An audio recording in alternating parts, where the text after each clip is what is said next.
የትም ቦታ ስንሄድ ነይኔ የሚየ ካልተዘመረ በቃ የሆነ የጎደለ ነገር እንዳለ ነው ህዝቡ የሚሰማው። አባት ያለው ብፁዕ አቡነ ብዬ አልጠራው እኔ አልጠራው።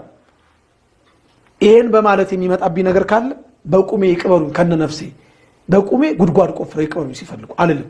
አባት ያለለም ቤተክርስቲያንን በሚጎዳ ነገር ላይ ግን ይፋ ባወጣው ነገር ወይም ተደብቆ የሚሆን መክሮ በሚሰራው ተንኮል ቤተክርስቲያን ማህበሩን ለመጉዳት እንገስሰዋለን፣ እንወቅሰዋለን። ሰላም ውድ ደጀ ሰላም ቤተሰቦች እንዴት አላችሁ? እንደምን ከረማችሁ?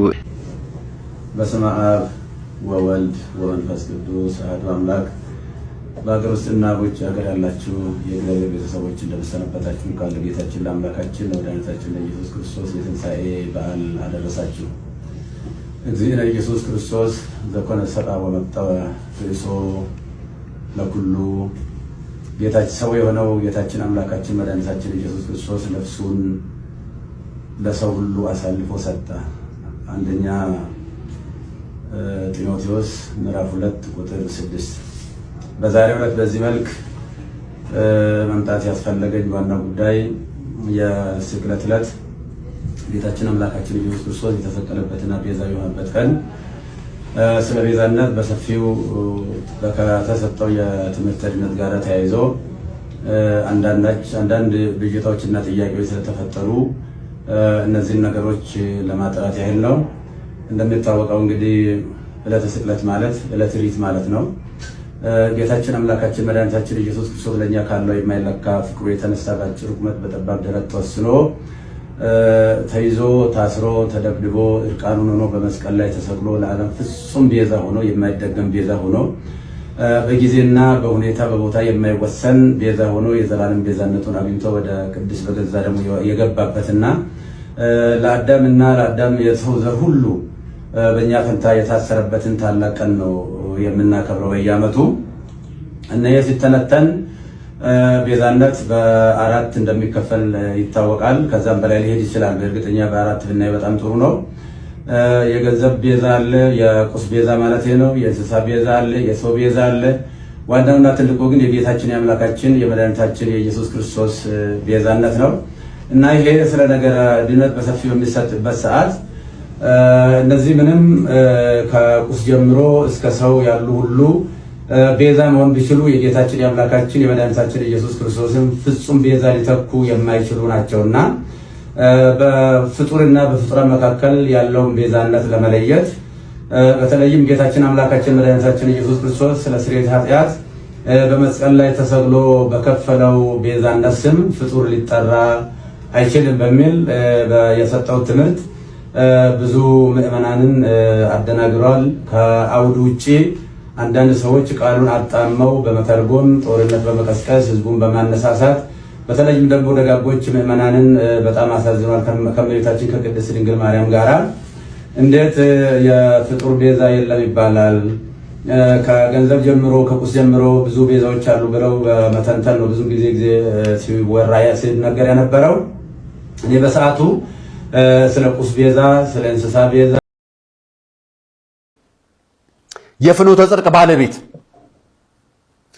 እነ ያያዘ ልደታን እነ ቴዶ ዘሩፋይልን መድረክ ላይ አስቀምጠ በአደባባይ ይቅርታ ጠይቀ ነበር አይደለም? ማህበራዊ ሚዲያ ላይ አንቂዎች የሚባሉትን ሰብስበ አባቶችን ከፊት አስቀምጠ አስኬማ የለበሱ አባቶችን አስቀምጠ ዲያቆናትን መምህራትን አስቀምጠ ይቅርታ ጠይቀ ነበር አይደለም?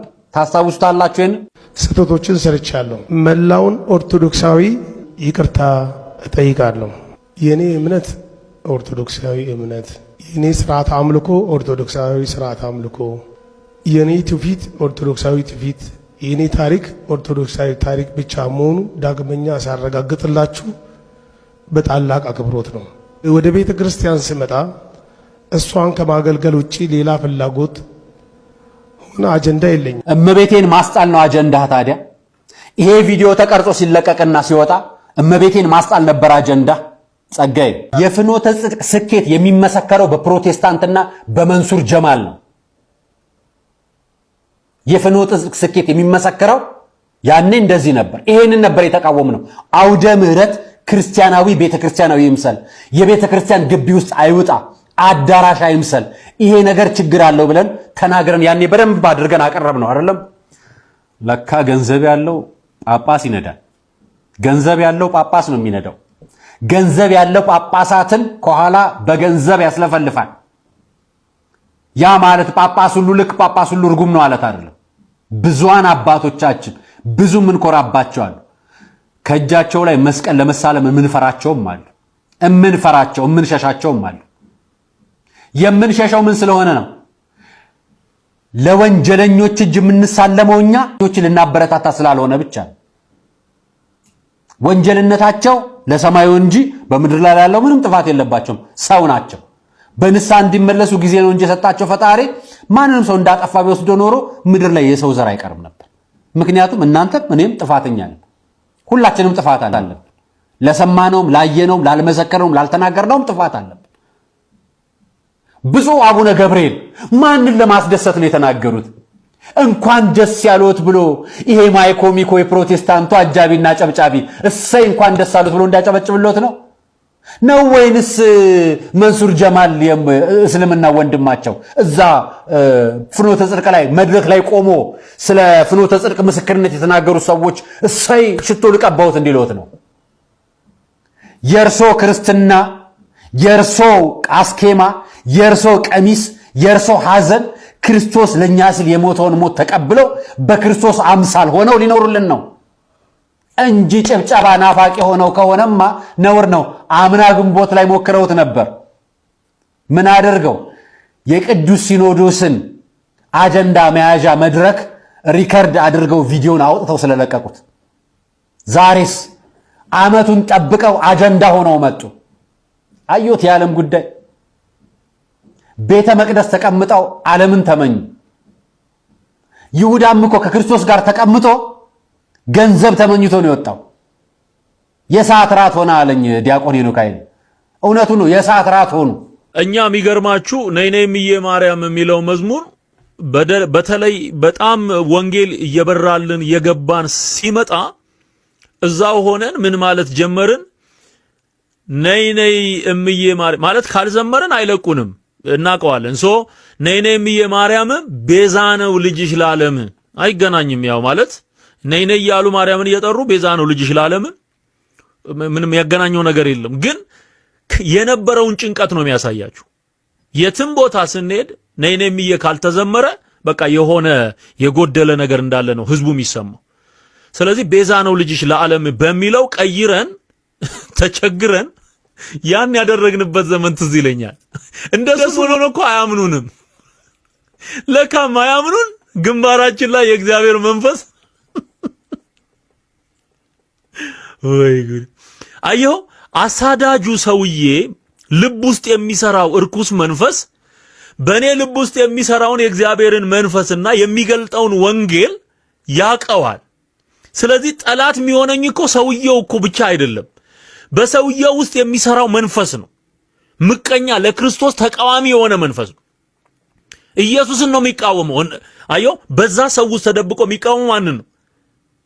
ወንጌልን ነው፣ ኢየሱስን ነው የሚቃወመው። ለዚህ እኮ ነው የክርስቶስ ተቃዋሚ መንፈስ የሚለው ከይሄንን የኢትዮጵያ ኦርቶዶክሳዊ ተዋህዶ አስተምህሮ ኢየሱስ ክርስቶስ አምላክ ነው ከባህሪ አባቱ ከአብ ከባህሪ ሕይወቱ ከመንፈስ ቅዱስ ጋር ብላ መጽሐፍ ቅዱስ ሰብካለች። አማላጅ ነው ብላ ተሰብካለች። ስለዚህ አማላጅ ብሎ የሚሰብክ ጳጳስ እኔ ብፁዕ ልበለው?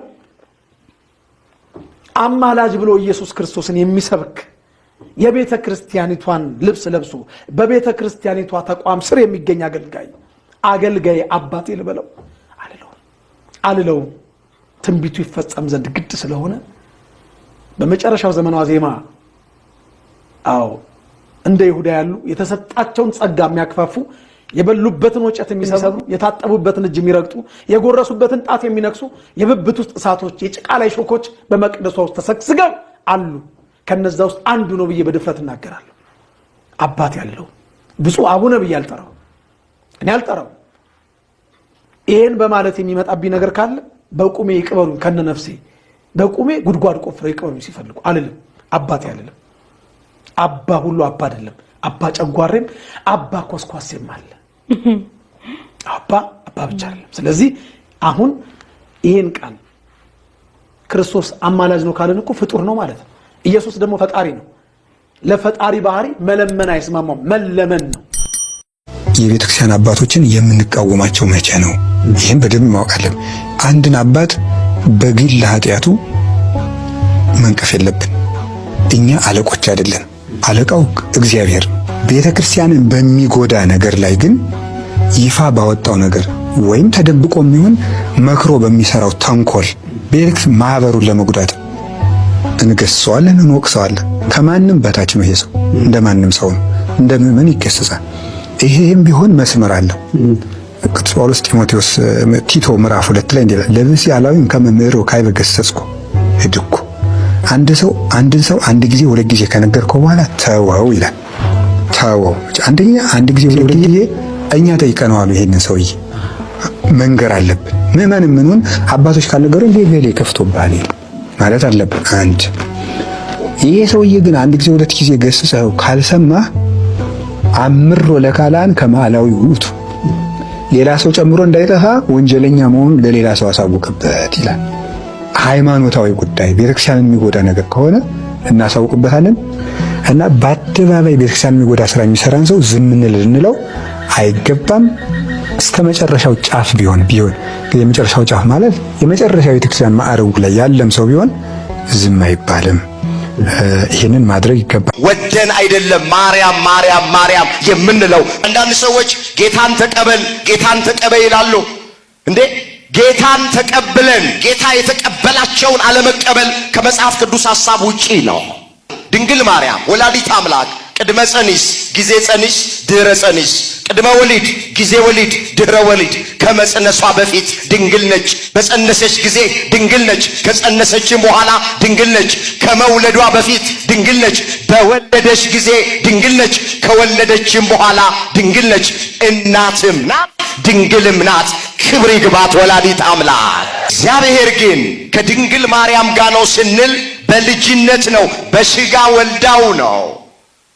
እኛ አባታችን ብለን የምንጠራውን እሷ የምትጠራው ልጄ ብላ ነው። እኔ በዚያ ዘመን ብኖር ኖሮ ጌታን እወልደው ነበር ብለው በድፍረት የሚናገሩ ሰዎች አሉ። ስራ ያገኘን ሰዎች አለን። እንቆቅልሻችን የተፈታልን፣ ታሪካችን የተቀየረልን፣ እንባችን የታበሰልን፣ ነገራችን የተገለበጠልን፣ በድንግል ማርያም የተባረክን ሰዎች አለን። ከሚተረከው ታሪክ ከሚሰጣችሁ ምዕራፍና ቁጥር በላይ በህይወታችን የተደረገልን እሱ ምስክር ነው። ወደን አይደለም ማርያም ማርያም ማርያም የምንለው በእሷ የተደረገልንን ስለምናውቅ ነው። እኛ ኦርቶዶክሳውያን ሁሉ ነገራችን ከመቤታችን ጋር የተያያዘ ነው። ማንም ሰው ዛሬ መጥቶ የማርያምን ፍቅር ሊወስድብን አይችልም። እንደውም ክፉ ጎረቤት ዕቃ ያስገዛል ይባላል። እሺ የዛሬው ፕሮግራማችን ይሄን ይመስል ነበር። መልካም ጊዜ